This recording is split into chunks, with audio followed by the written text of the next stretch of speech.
My ex-fiancée, who cheated with my half-brother the night before our wedding 6 years ago, suddenly contacted me just 2 weeks before I marry someone else. She claimed the past wasn't what I thought and begged to meet. With my fiancé's support, I agreed, on my own terms. What unfolded was a confrontation I never expected. The woman who shattered my world just reached out to me 2 weeks before my wedding.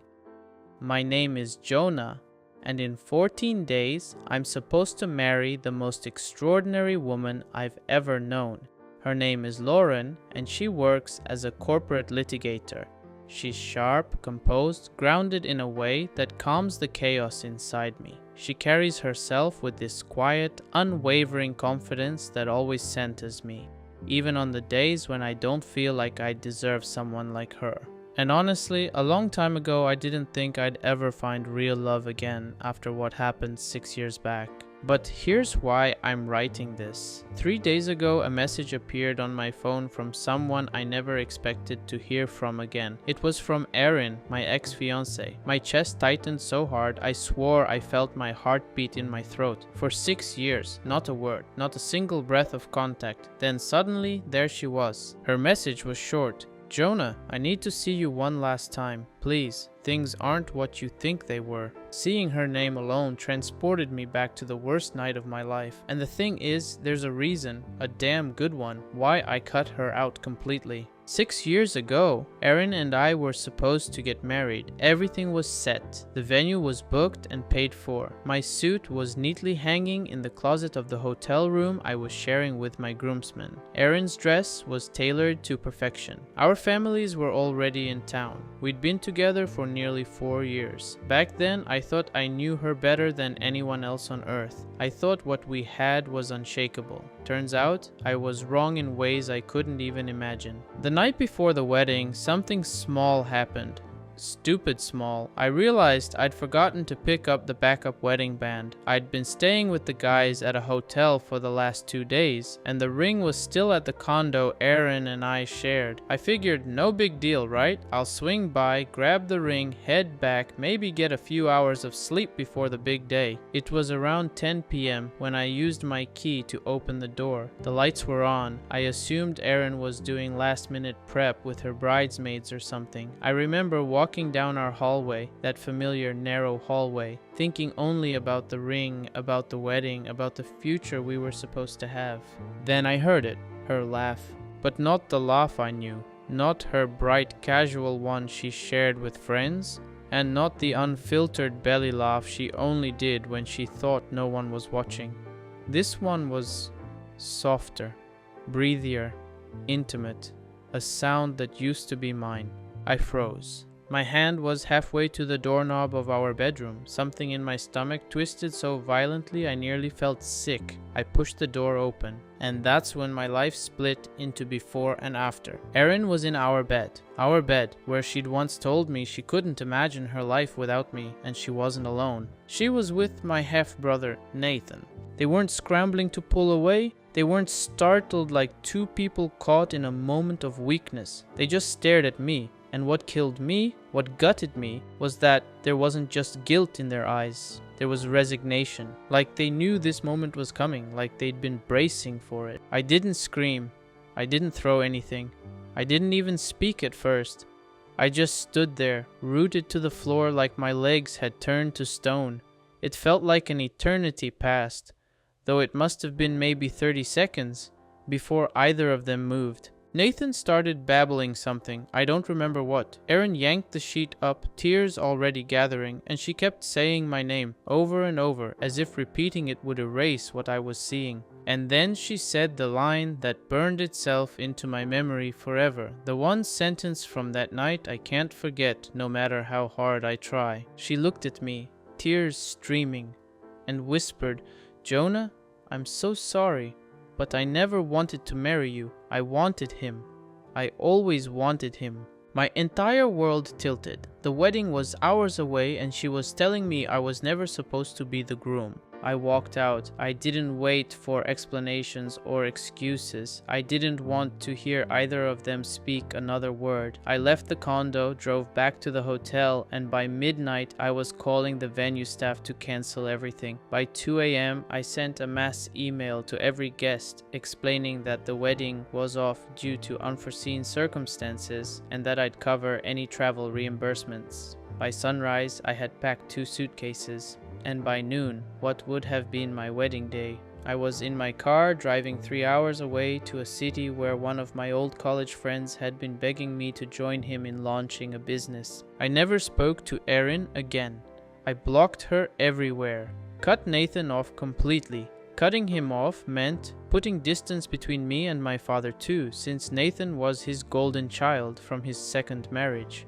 I left behind everything: my job, my friends, the city, the apartment, the life I thought I had. The first year was hell, no sugarcoating it. I buried myself in work because the alternative was thinking, and thinking hurt. I worked 18-hour days on our startup until my eyes burned, because when I stopped, when I slowed down, the questions came back. When did the affair start? How long had they been lying? What signs did I miss? How could someone I trusted so deeply choose to betray me that way? But somewhere around year 2, things started shifting. Our construction project management software actually worked. It solved problems, real ones. We grew faster than anyone expected. By year 3, we made the list of top 10 fastest growing companies in the state. By year 4, I bought out my partner's share and expanded into 3 regional offices. And slowly, the memories of Erin and Nathan stopped being sharp knives. They dulled, faded, became background noise. Then I met Lauren. She came into my life like a force of nature. Calm, yet unshakable. We met during a contract dispute involving one of my subcontractors. She represented the client. She was relentless in the conference room, dismantling my arguments with surgical precision. Fierce, focused, brilliant.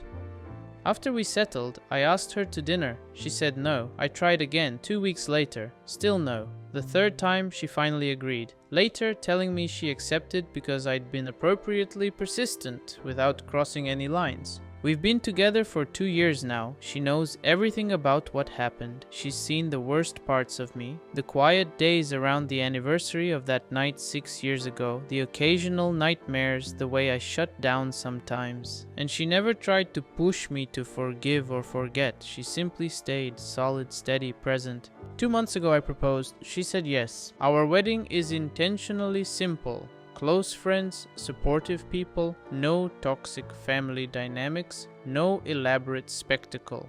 Just us choosing each other. And then Erin's text arrived. I showed Lauren. We keep no secrets. And I expected her to say, delete it, block the number, move on. But Lauren read the message twice, then said something I didn't expect. If you're going to meet her properly, on your terms. Close that door the way it should have been closed. And that's what brought me to the moment where I asked strangers for advice. Should I meet Erin? What could she possibly say after 6 years of silence? Part of me wanted to ignore her completely. I'd buried all that once, and digging it back up felt dangerous. But another part, the part that's about to marry someone new, wondered if Lauren was right. Maybe hearing whatever excuse Erin had and rejecting it to her face would wipe out any lingering shadows. What would you do? Edit. Things exploded way more than I expected. I've been reading all your comments, and honestly, the advice helped more than I thought it would. For those asking for details, yes, Nathan had access to our place. I'd given him a spare key months earlier when he was between apartments and needed somewhere to stay occasionally. Looking back, obviously stupid. And yes, my father took his side immediately. Said I was overreacting. Said men make mistakes. Said family bonds matter more than a single lapse in judgment. I didn't agree then, and I sure as hell don't now. But anyway, on to what happened next. Update 1. 4 days later. Hey everyone, Jonah here again. First, thank you for the overwhelming support. The general consensus was clear. If I was going to meet Erin, It needed to be my meeting, not hers. No secrecy, no emotional leverage, no letting her twist the past. So Lauren and I sat down that evening. We talked for hours. She has this frightening ability to slice through emotional fog with blunt clarity. She told me, "Look, she detonated your entire life the night before your wedding. You owe her nothing, not even acknowledgement. But if a part of you needs to close that chapter before we start ours, then I won't stand in your way. I just refuse to let you walk into a situation where she holds any power over you." That's when we formed a plan. Simple, clean, controlled. I messaged Aaron the next morning. "I'll meet you tomorrow, 7 p.m. Edison Lounge downtown. Come alone." The Edison is an upscale bar in the financial district. Sleek, public, polished. Not intimate. Not a place tied to any memory we ever shared. No emotional landscape for her to manipulate. I intentionally picked somewhere neutral and professional. What I didn't tell her was that I wouldn't be alone.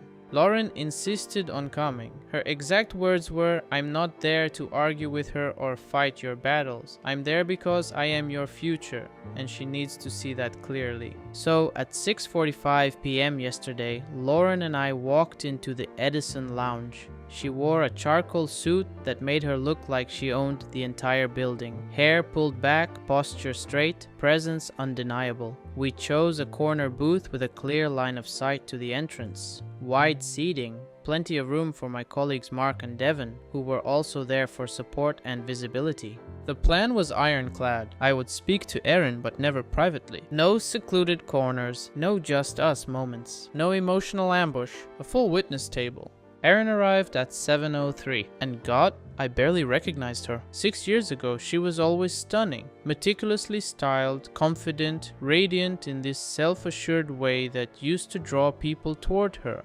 But the woman who walked into that bar looked like she'd been drained from the inside out. Not unkempt, just faded, like a version of herself missing its shine. Her clothes were still nice, but not the luxury labels she used to wear religiously.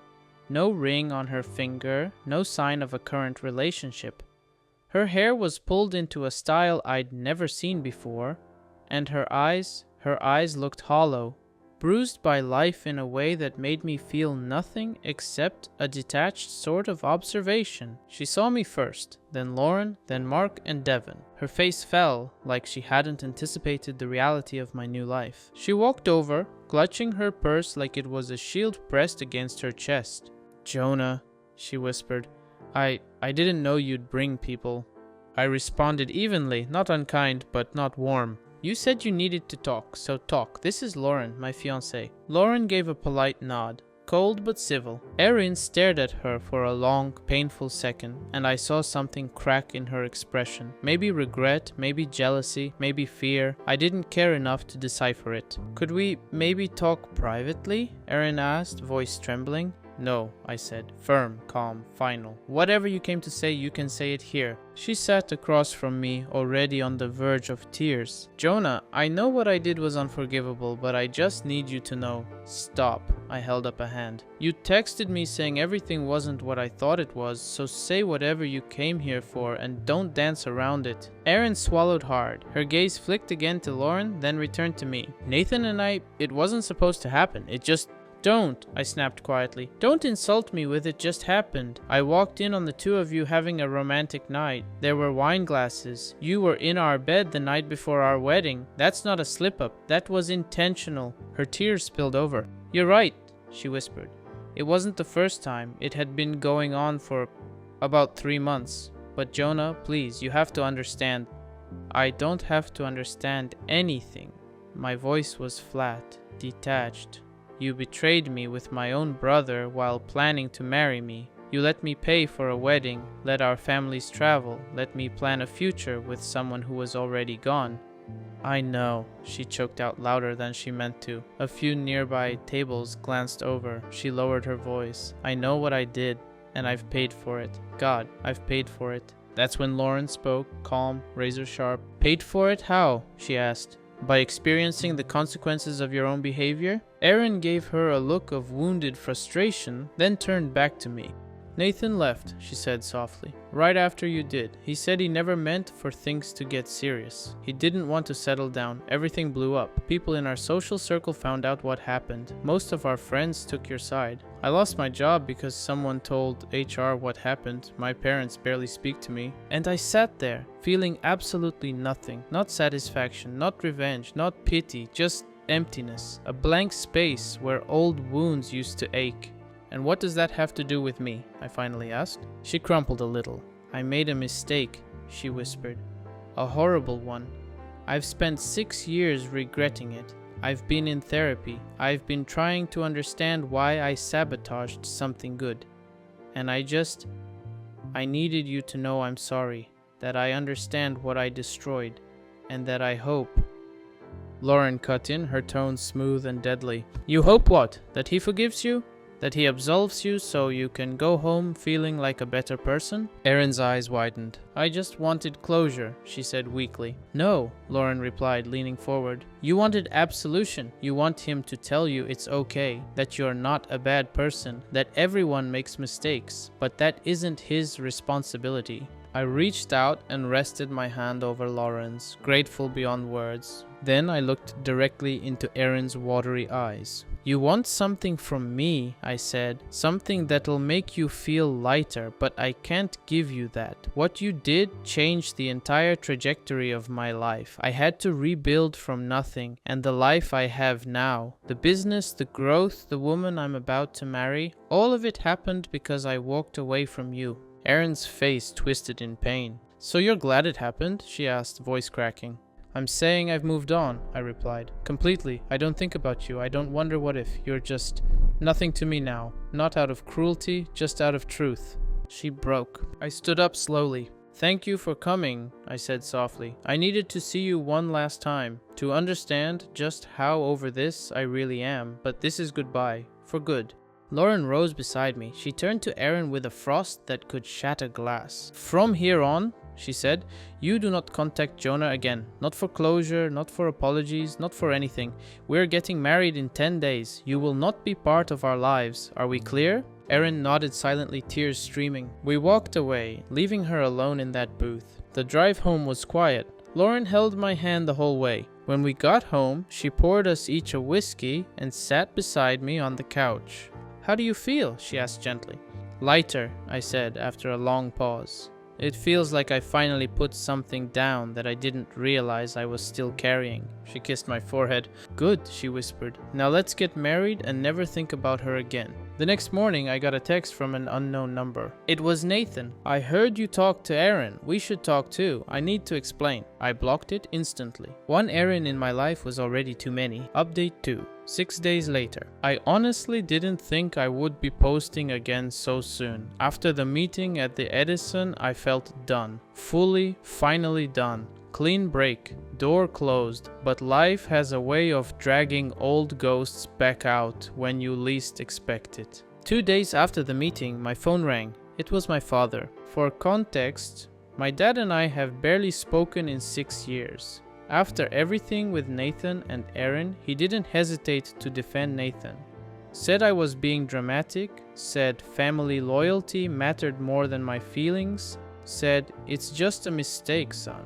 As if betrayal on the eve of my wedding was the same as denting my car or missing a birthday. When I left the city, he accused me of running away from my problems. We've exchanged maybe 10 words since then. Obligatory holiday messages, stiff birthday texts, nothing more. So when his name lit up my screen, I nearly let it go to voicemail. But Lauren was beside me, and something about her calm presence kept my finger from sliding across the screen. I answered. Jonah, my dad said, sounding older than I remembered. Nathan told me you met with Erin last week. I kept my voice cool even. Okay, and? He's struggling, my father said. He wants to apologize. He wants to make things right before your wedding. He'd like to come talk to you. He thinks the family should be together for your big day. I laughed, not cruelly, just a genuinely disbelieving sound. You're calling me to advocate for Nathan? The same Nathan who slept with my fiancée the night before I married her? My dad sighed heavily like I was being unreasonable. That was a long time ago. People make mistakes. He's family. No, I said flatly. He stopped being family the second he crossed that line. And you stopped being much of a father when you chose him over me. A long, brittle silence followed. That's not fair, he said finally. I was trying to keep the family together. By asking me to forgive the unforgivable, by telling me to get over it when my entire life imploded, Dad, you made your choice 6 years ago, and I made mine. Another silence. Thicker this time. I'm marrying a woman who respects me, I continued. Nathan and his apology can go to hell. Jonah! No, I'm done. Do not call me again about him, and do not bring him to my wedding. Actually, you know what? You're not invited either. This conversation is over. I hung up. Lauren gently squeezed my hand. I'm proud of you, she whispered. But the chaos wasn't done. The next day, I got a call from Mark, my closest friend in the business. He sounded angry. Dude, Erin showed up at my office. Apparently, she found out where Mark worked and went there to express concerns. What did she tell him? She said she was worried about me, that she thought I was rushing into marriage, that she didn't believe I had processed my trauma, and that Mark should intervene and convince me to postpone the wedding. She even said she feared I was hiding emotional instability. Mark told her to leave or he'd call security. When I told Lauren, she went full attorney mode. Without asking me, she drafted a cease and desist letter. It formally declared that any further contact with me, Lauren, my friends, or colleagues would be considered harassment and met with legal action. When I asked her why she acted so fast, she said, "Because you're too kind for your own good?" And she clearly doesn't understand boundaries. I swear, I married the right person. Later that evening, I got an email from Nathan, a long one, too long. I skimmed enough to catch the gist. He's engaged now, poor woman. He wanted to clear the air before his own wedding. He talked about how much he's grown, how he regrets everything, how Erin isn't doing well mentally, how I should consider compassion. I forwarded the email to Lauren. She wrote back, "Want me to send him a cease and desist too?" I told her, "Not yet, but keep it ready." The wedding was 4 days away. Guests were arriving soon, around 40 people, mostly friends from work, a few college buddies, and Lauren's family. No mine. I was at peace with that. Lauren and I took a long walk that night. "Are you worried about Nathan or Erin trying something at the wedding?" she asked quietly. Honestly, yeah, a small part of me was, but our venue was a private estate with gated entry. Security had the guest list. No one uninvited would get through the gate. "Everything they do is noise," I said. "They don't get to matter anymore."